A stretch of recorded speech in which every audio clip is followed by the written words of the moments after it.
Welcome to day 38 of our 40 days of Strangers on the Way. I'm excited to introduce you to Casmir today, a Seattle addiction, overcoming the darkness. The secret of change is to focus all of your energy not on fighting the old, but on building the new. A quote from Socrates. Should I pack my swimsuit? I texted my friend Chaz, with my suitcase open and folded clothes on my couch. He quickly wrote back, "The water in Seattle will probably be too cold." Bummed, I replied, "Okay, we'll still have fun." I planned a weekend trip to Seattle on a whim to celebrate my friend Chaz's birthday. We had known each other since 8th grade. We met on the playground, and he was one of my very favorite guy friends. I was so excited to travel post-COVID pandemic and celebrate his special day. I was pleasantly surprised when a few days later, Chaz texted me, "Pack your swimsuit. We're going out on my friend's boat when you visit. It's going to be in the 90s. Score. My plane arrived early in the morning, and after spending the day eating our way through Pike Place Market, I had no idea cherries and nectarines could taste so good. Chaz and I checked into my Airbnb and got ready to meet his friends for his birthday dinner that night. "You'll meet my friend with the boat tonight, and we'll make a plan for tomorrow," Chaz said. After dinner, a few more of Chaz's friends showed up, and I met a blue-eyed blonde with an Eastern European accent. "Hi, I'm Casmir," he said as he leaned over for a hug. "Nice to meet you. Are you Chaz's friend from Chicago?" "Yes, I'm Lauren," I replied. "We've been friends since 8th grade." "Chaz is awesome," Casmir said. "He helped me through a really hard time."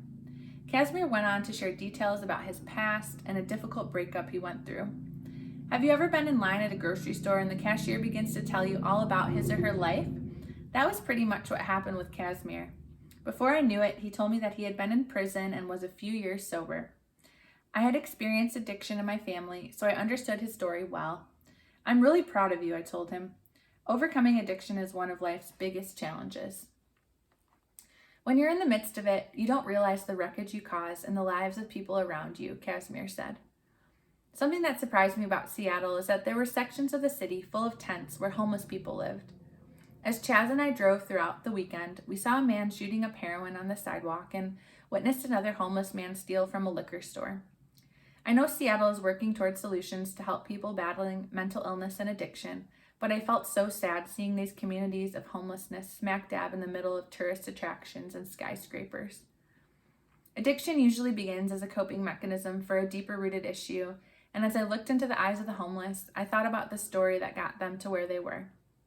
I wondered if they ever saw their families or if they felt lonely. I wondered what they were like as 4 and 5-year-olds. I wondered if they had hope.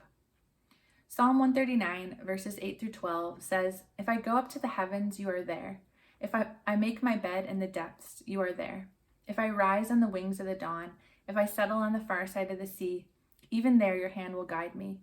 Your right hand will hold me fast. If I say, surely the darkness will hide me and the light become night around me, even the darkness will not be dark to you. The night will shine like the day, for darkness is as light to you."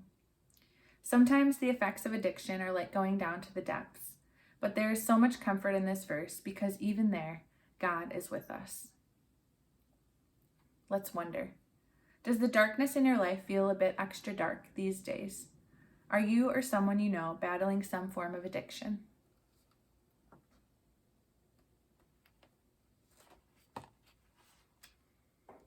Let's activate. Take a moment and declare that the night will shine like the day. Invite God to show you where He is in these dark moments of life.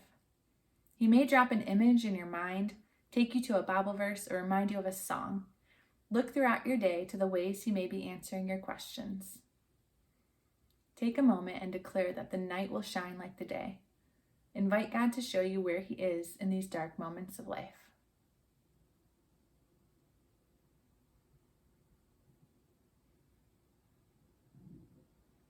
And then let's yield. Psalm 139, verses 8 through 12 says, "If I go up to the heavens, you are there. If I make my bed in the depths, you are there. If I rise on the wings of the dawn, if I settle on the far side of the sea, even there your hand will guide me. Your right hand will hold me fast. If I say, surely the darkness will hide me and the light become night around me, even the darkness will not be dark to you. The night will shine like the day, for darkness is as light to you." God, thank you for illuminating the darkness today. Amen.